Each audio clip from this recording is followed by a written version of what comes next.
Welcome to week 10 lecture. Today's presentation helps us understand the Korean wave from two different angles. As group 9 presented, we can analyze Hallyu, the Korean wave, by looking at cultural production, where you just focus on the production side. This means examining how creators, entertainment agencies, and digital platforms work together to produce Korean media content, right? And at the same time, Group 10 focused on cultural reception. Their presentation explained why audiences, especially Chinese youth, connected strongly with Korean films like My Sassy Girl, right? So when we combine these perspectives, we can better understand how Korean wave, the Korean popular culture, spreads internationally, right? And let's look at group 9's three key arguments, right? And the first argument is the cultural creators actively produce Hallyu, right? Those cultural creators are directors, film directors, or producers, or entertainment agency executives, and so on. And also those, actors, actresses, idols, they belong to this category as well, right? And the second argument was Korean cultural products are designed for global circulation. So it was not really, targeted for domestic Korean audiences only, right? From the beginning stage or designing stage, the cultural creators target the global circulation, right? And the last argument is that digital platforms, such as Netflix, YouTube, and Spotify, and so on, accelerate global circulation of the Korean popular culture, right? And at the same time, also platforms have strong influence on, funding and production decisions, right? Okay, the internal and external connections. The section was overall good, and especially the internal connection section, the citation was the previous week's readings. Was really well done, especially showing the week numbers, right? But the external connections, I wasn't sure which Jin's article, the outsourced article, was referenced, right? So internal connection section, the reference was clear, and external connection section, the reference was not that clear, right? And the discussion questions is Hallyu mainly driven by individual creators or by large industry systems. I mean, that's these questions. In question 2, do platforms like Netflix expand global opportunities or concentrate too much cultural power?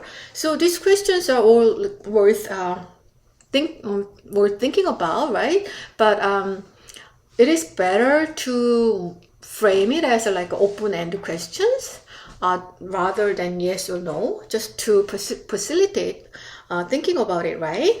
And for the first question, it cannot be only just individual creators or the industry systems, right? We need both, right?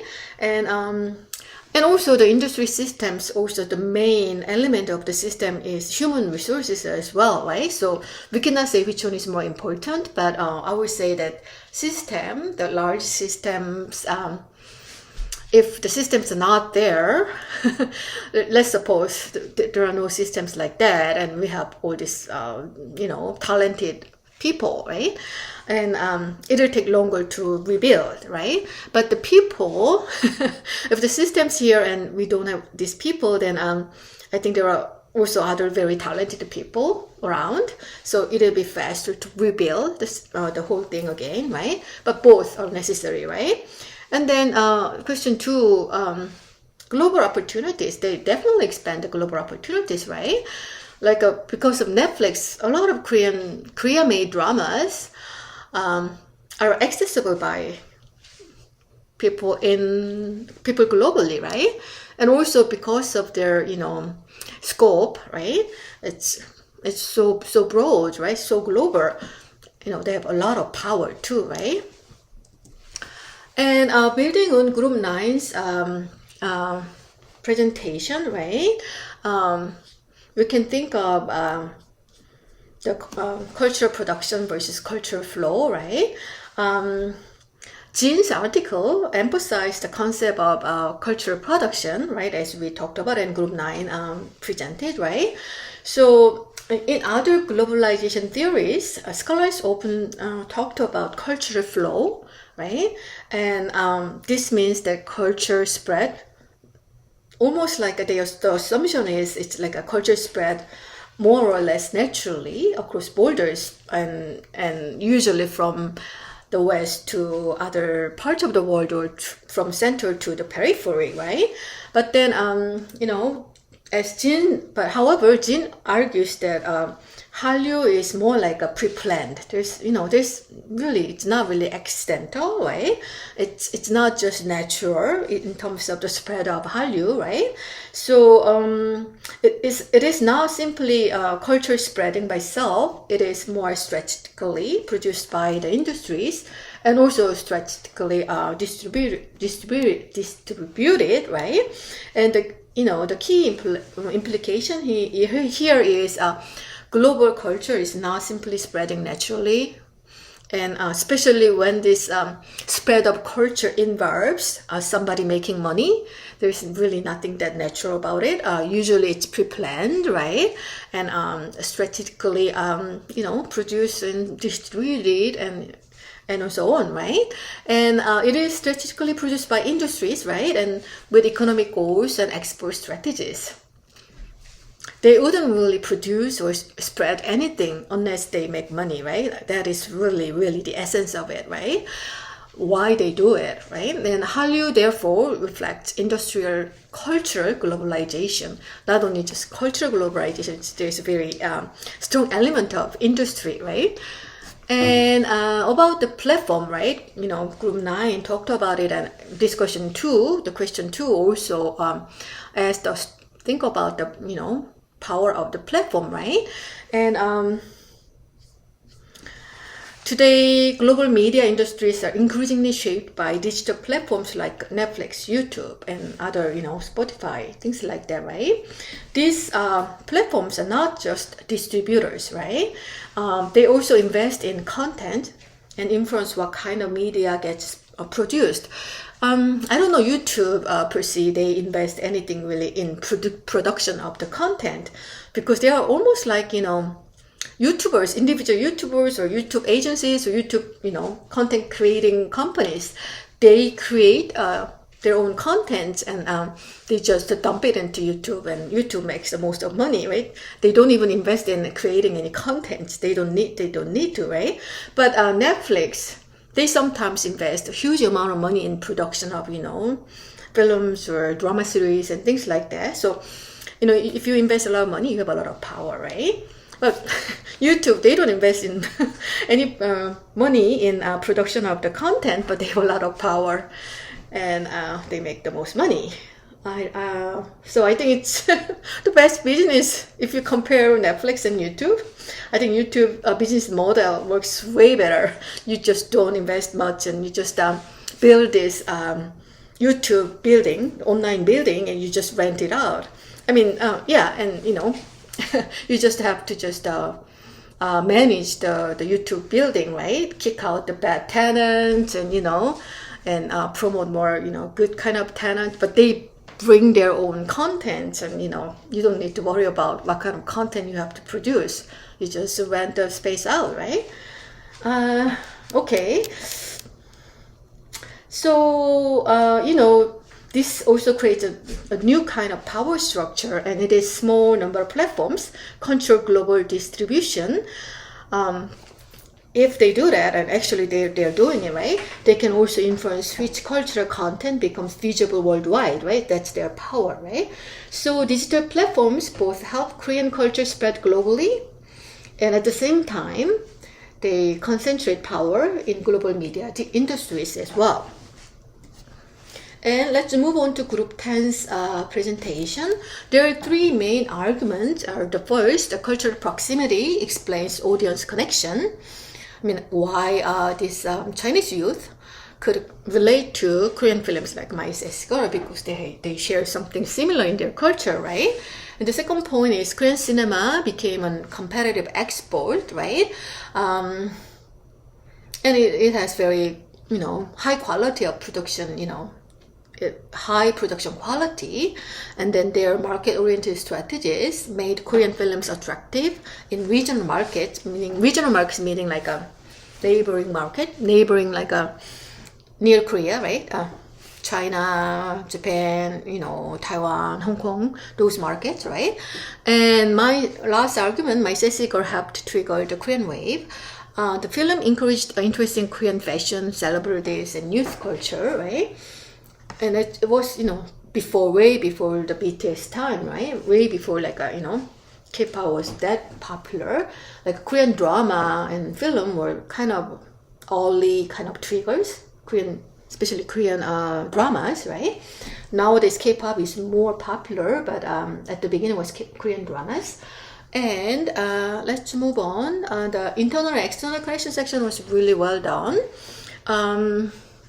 The internal connections they made to cultural proximity and K-pop cultural dynamics, and external examples were really nice, and their connection was really well made. By the way, Group 10's slide, don't make your slides too busy. Right? If your PPT slides are too busy, it's very hard to read, and it doesn't help understanding your presentation. So please don't make yours each slide too busy. And Group 9's that was quite nice. It was not too busy, and so on. And both groups, please put individual members' name under the talking head, right?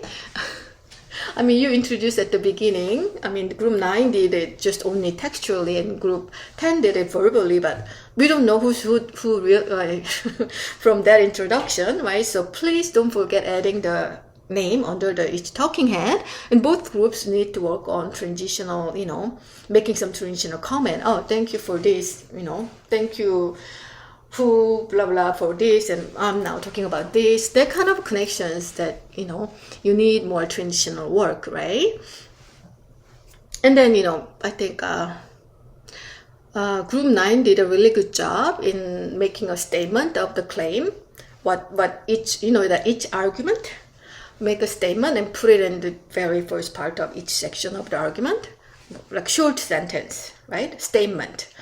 And then elaborate on each argument. And Group 10, I don't think did it. They didn't put like a statement form of the argument at the beginning of the slide of each argument section. Okay, and the discussion questions by Group 10. If Hallyu allowed Chinese youth to distance themselves from state-driven media, can global pop culture function as a form of cultural resistance? Good question, right? Did Korean films succeeded mainly because of cultural familiarity, like a cultural proximity, or because of better production quality and storytelling? Again, I think both questions are kind of a yes or no type of question, but frame the question as an open-ended question format so that it kind of facilitate the thinking better. If it's open-ended, it's always better than just yes or no questions, right? And very interesting, both are very interesting questions, but question number 2, we cannot really pick one out of the other. It's like a both, right? It works both. And then cultural familiarity, shared Asian values most definitely help, but the popularity of Korean culture is global now, so it's even enjoyed by people. Maybe we say culturally we don't share that much between they don't share that much cultural values and stuff with Korean values, but they still enjoy Korean popular culture product, right? So we kind of came across this concept of like a transnational familiarity, right? Or transnational proximity. So by that transnational proximity, like as a human being, we share something in common. It doesn't matter which culture you belong to, right? Cultural proximity is by culture, right? This culture, more Korean culture, shares something similar with maybe Chinese culture because they still belong to, they share some Asian values, whatever. So it's more like a culture by culture. That's cultural proximity, the closeness between, whatever you have, right? But transnational proximity is, global scale. As a human being, we understand the value of family, we understand, suffering of other people, all these things, right? And that maybe Korean popular culture can appeal globally. One of the reasons, at least, is because it has this transnational proximity. Okay. And then, I just want to just mention about this, the relationship between politics and the Korean wave, right? And Group 10, presented that how well film My Sex Score was accepted by the Chinese youth, right? But then there were like later on, there was kind of political issue, right?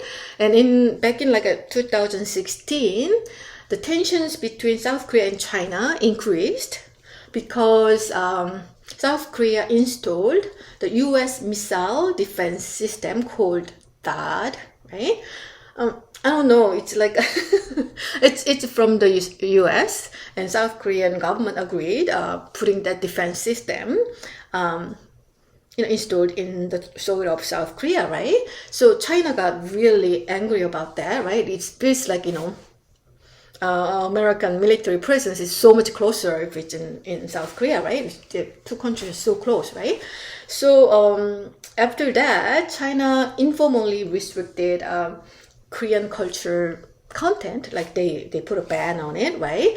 So for example, Korean dramas were removed from Chinese platforms, and K-pop concerts were cancelled, and Korean celebrities appeared less often on Chinese TV, right? And these restrictions affected the Korean entertainment industry because China had been one of the largest markets for Korean media up to that point, right? And but the situation has gradually changed. By the mid-2020s, some restrictions became less strict, but the Chinese market is still not fully open, right? And because of this, Korean media companies have changed their strategies. Instead of depending heavily on China, they now focus on global streaming platforms such as Netflix and Disney Plus. And they're also targeting new audiences in Southeast Asia, Europe, North America, globally, right? So this shows that the Korean wave is shaped not only by culture and market, but also by political relations and the global media strategies, right? And in conclusion, the Korean wave can be understood through three key factors: production side, culture creators and media industries design global content, and the reception side, audiences connect with Korean media through cultural proximity, or maybe transnational proximity, or they are definitely connected to Korean media, right?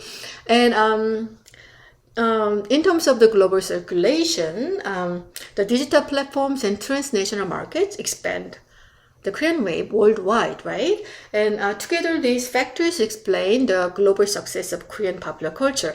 But even with these three factors are only it doesn't explain the whole picture. It's maybe main parts, but it's not all, right? Because it's so it's very complex. It's not just only a few factors we can name it like, oh, this is why, right?